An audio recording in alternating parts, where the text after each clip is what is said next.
So this is my first TED-like talk, so please bear with me. The title of my talk is Robots to the Rescue. I am putting up my disclosures, and of course I have collaborative efforts with many people. I come from RIC, and those in the Chicagoland are probably feeling very fortunate to be near the Rehab Institute of Chicago. We've been embracing technology and innovation for a long period of time. I wasn't actually there when it started, but I can tell you, about midway through that line, I began my career, and I've been happily working ever since. RIC has 6 federal designated sites, and the one that I'm going to hopefully give you some insight in is about our NIDR, which is National Institute of Disability Rehabilitation Research. This is Paul Baccarita. He's well known because he was the forefront of neuroplasticity, and he came from the rehabilitation side. He actually was working in Madison from Mexico City. And he let us know that there's neuroplasticity in all systems, and rehabilitation has really been a believer in that process. There's been an explosion of technology, from wearable sensors to robotics to orthotics, you name it. There's just a number of technologies out there that we now have in our capacity to use. And the vision of the technology and robotics is really to create opportunities. Opportunities have been created for substitution, such as power chairs and augmentative communication, but we're now bringing them into the areas of neuroplasticity. Robotics is that branch that deals with execution and operation and, oh boy, I can't really read this, structural disposition and manufacture of the application of this principle, so that we can, oh dear, sorry about this. And it has to do with the informational feedback and processing.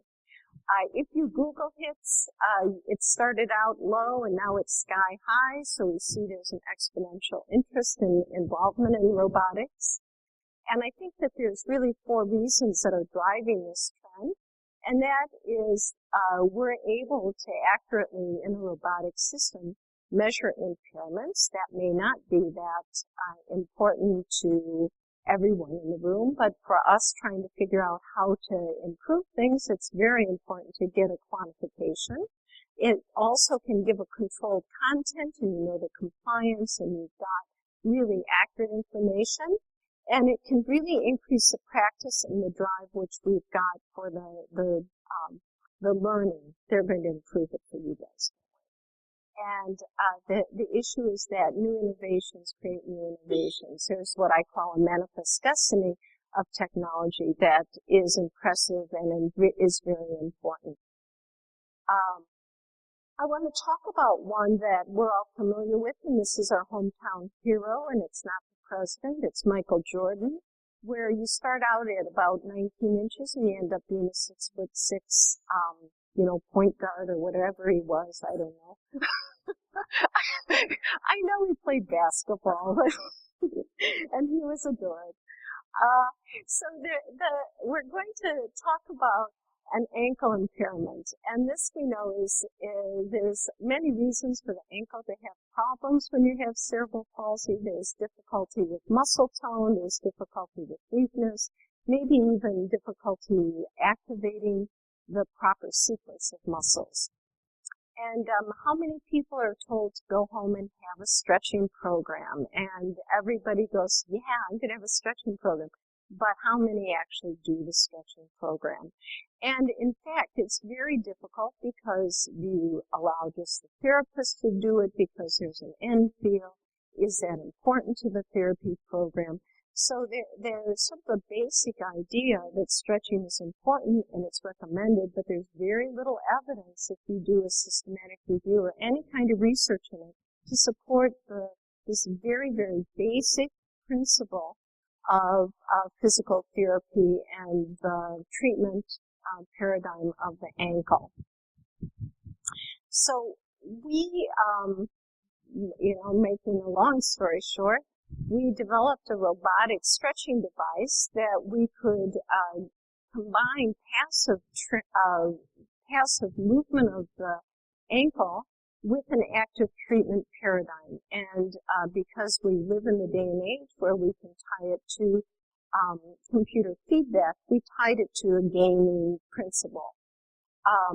In this case, we call it intelligent versus stupid stretching, and kids love it when I say don't do stupid stretching, do intelligent stretching.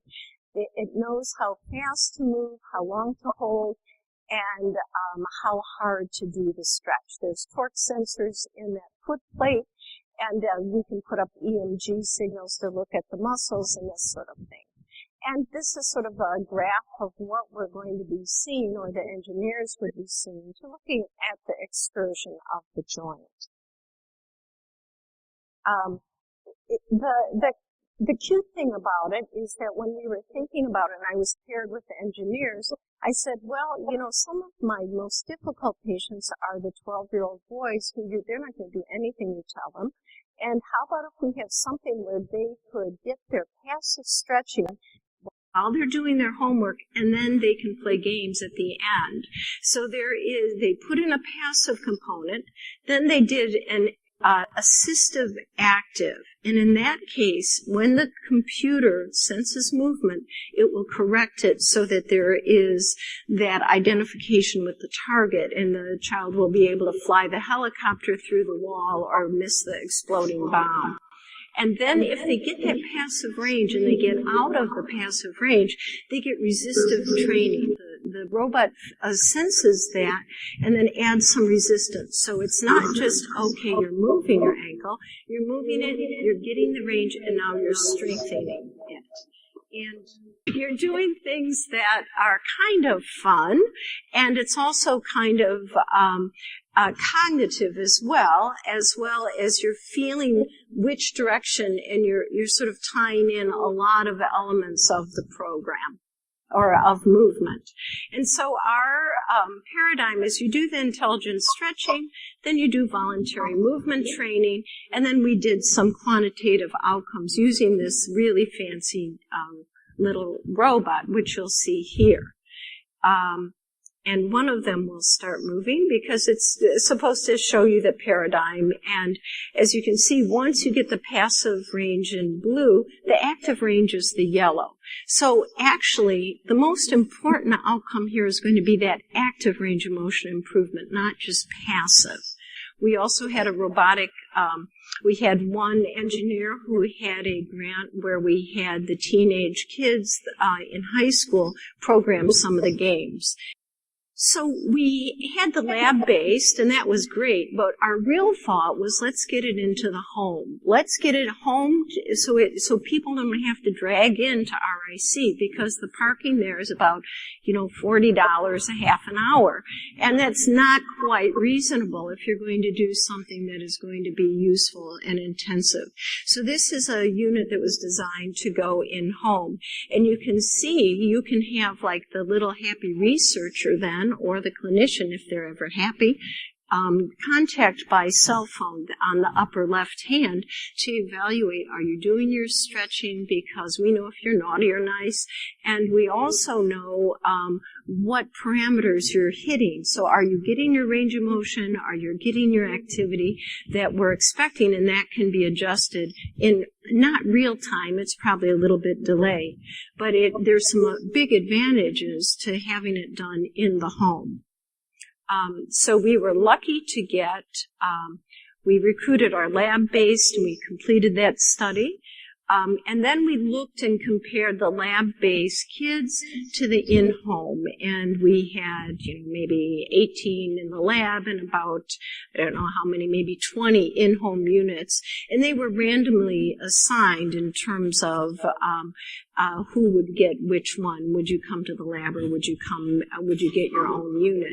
And this occurred in Chicago. It is a very easy climate to recruit, thanks to all of you that are interested in helping out with this, that we could see that when we measured outcomes, and I'll tell you what these are, the pediatric Berg balance scale is the ability to balance, and the before and after measures for both groups are shown there. The balance improved.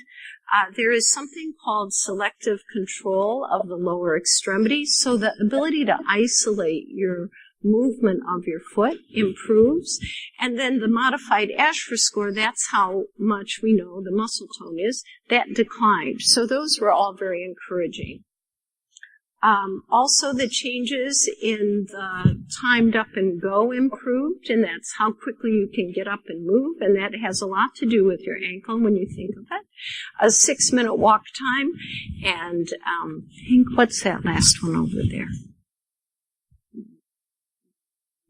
Oh, 10 meter. How fast you can walk 10 meters, like me walking across the stage.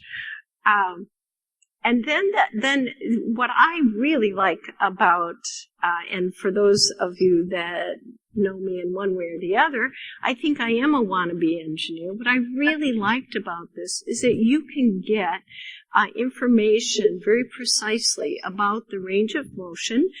They can calculate stiffness, viscosity, and a number of principles that will help us understand the muscle.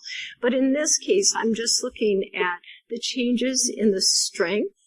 The strength of the dorsiflexors improved. And what's really interesting to me is that for the longest time, and those who know me, I've done a lot of injections of toxins, I weaken the gastroc. And here, we know that the gastrocnemius and the soleus complex is very important for your walking. And so here's a way that I can strengthen it. And I'm a happy camper. The other thing you can see, look at the change in the active dorsiflexion. That to me is really a happy story, because that means when you're walking, you can activate your dorsiflexion in a greater range, so possibly you can plant your heel and have a better gait dynamic. And then, of course, the other one is a passive range, which also has a nice improvement. And here's a picture of a girl. As I say, she's doing her homework. She's having fun. This is one of our lab-based kids. And it really has a design where there's a lot of visual feedback, where you're seeing your foot goes up, your foot goes down. This was one of our high school kids that designed the program, because I kept saying, we need something than us shooting down planets. One nice thing I learned was that in Switzerland, they won't allow violent games to be made. They're doing things like fighting global warming with shooting down rain clouds so there's more water on the earth. Anyway, this is my robotic team, and if you're lucky, you'll get to meet them.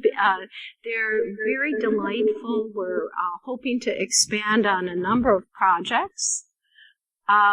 So the idea is that robots are consistent. They always have a good day. They never go on vacation.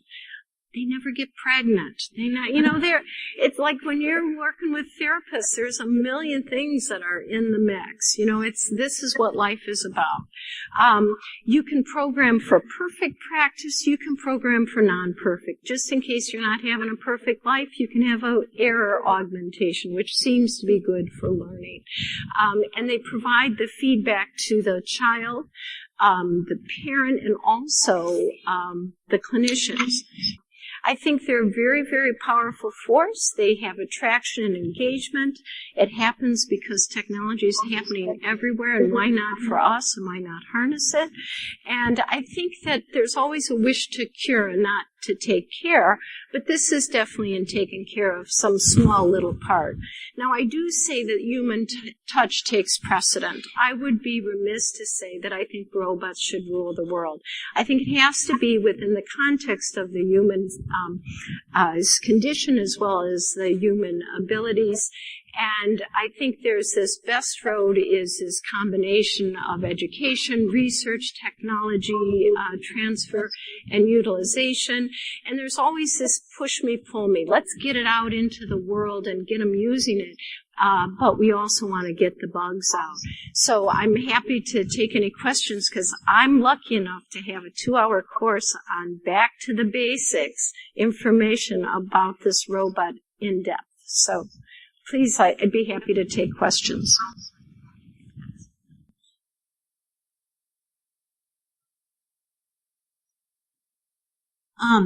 Thank you. It's very impressive and it's really exciting, this research that's coming out.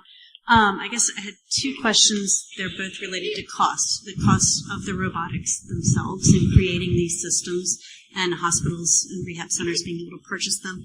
And then the second side of that is reimbursement and insurance companies reimbursing for the families to have these in the home. Where are you guys at with that?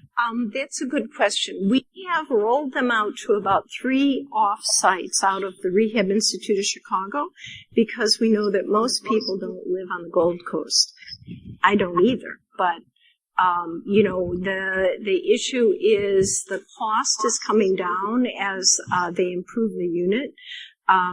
I think they're initially it is a company where there is a patent by Rehab Tech, and they have an exhibit. Approximate cost I think is about $15,000. But I don't work for the company, but I know the guys that make them, so I could get everybody a good deal per unit. And people have purchased them. So the issue is that maybe you could have a rentable unit that went in, because this isn't something that you need to do every day. You can capture a range of motion, then you can go on with your life. Then maybe you capture another range. Or some therapy places will use it as a quick capture, and then as part of their therapy program, they'll do it like for 10 minutes within the context. So right now, we don't really have the ideal protocol. That's where I'm saying there's, let's get it out there, but do we know everything about it? The nice thing about it is the kids do not complain that this is painful. And we ask them on a Likert scale, did this hurt? Most of them are distracted. And if you ask adults with CP what was painful, half of them will say stretching was painful. So that stretching is really, because you don't know, is this really, and then maybe if you're the parent, I would probably do you stretch hard, do you stretch loose, is it effective? That's what I mean, that this is really nicely controlled. Insurance reimburses at RIC. Either we're very good creative letter writers, or we bill it as intensive PT and just part of the PT session. So that's how we do it. We just say, there's a lot of things you use in PT. You do E-stim, you do this. This is just a part of you do treadmill training. So we just roll it in and we don't tell them exactly what we're doing. Any more questions? So my child is using it right now, actually this week. How often would you do it then? Once a year? Well, I would say it is going to be individual. I came from a wonderful lecture on personalized medicine. And so I think it has to be, I'm very interested in how much can you capture? What do you need to use to keep a range of motion and good, kind of good form? There are times when, you might need to pair it with a botulinum toxin, and that's a study I'd like to do in terms of, can this make the effect more robust? There are plenty of kids that I think they need an injection, but I can't get that insurance, so I'll send them to intelligent stretching. They come back and I don't need to do the injection. Now that's worth something, because you've just saved a lot of tears and a lot of money and a lot of effort of people coming back and forth, especially if you could just use it in home. So let's say you had a kid that needed an injection. Try this out for 6 weeks and then come back and see. It's an alternative where you're not having to intervene that way. Thank you, Dr. Gaebler. You bet. I appreciate it. I know you have to run.